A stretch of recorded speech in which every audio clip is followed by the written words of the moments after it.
But first, there's a new Batman hitting the big screen, and it's creating a lot of buzz. Let's check in with Fandom and Screenjunkies film critic Dan Murrell for the details. Hey, Dan, what's the latest? Well, anytime there's a new Batman actor, people are abuzz, and especially with the internet, all the fans out there. Robert Pattinson, an unconventional choice, but so far it seems like a lot of the Batman fans are keeping an open mind, especially because we're at kind of a critical juncture with Batman. We're coming off of Affleck, we're rebooting the whole series. I think a lot more fans are open-minded to see what's going to happen next. Yeah, and so how are fans responding to Pattinson taking over as the Caped Crusader? Well, fans never respond one way, especially as the fandoms increase out there, and there's so many different social media outlets and places online to talk. There's always a varied response. However, we put out a poll on our fandom page for DC, and it seemed like most of the fans that responded are keeping an open mind. They're curious.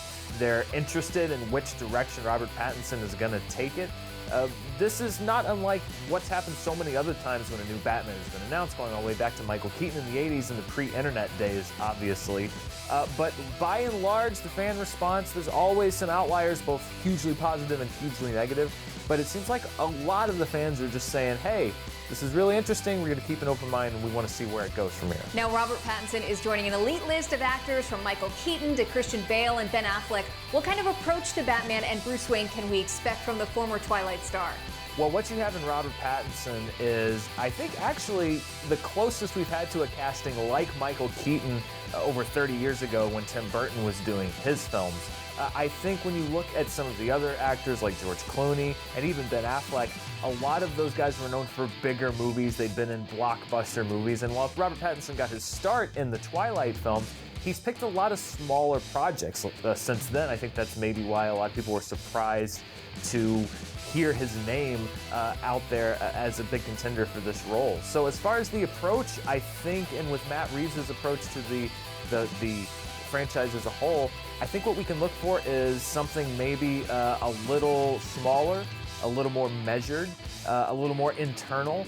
Batman has gone through so many different evolutions, from the big theatricality of the Joel Schumacher era to what looks like to be bringing it back down, breaking it back down to its roots in this new era of the Bat franchise. So I think pairing an actor like Robert Pattinson with maybe a smaller take on The Dark Knight and on Batman, that might be a really good marriage of what a lot of fans out there want to see and what an actor like Robert Pattinson can bring to the table.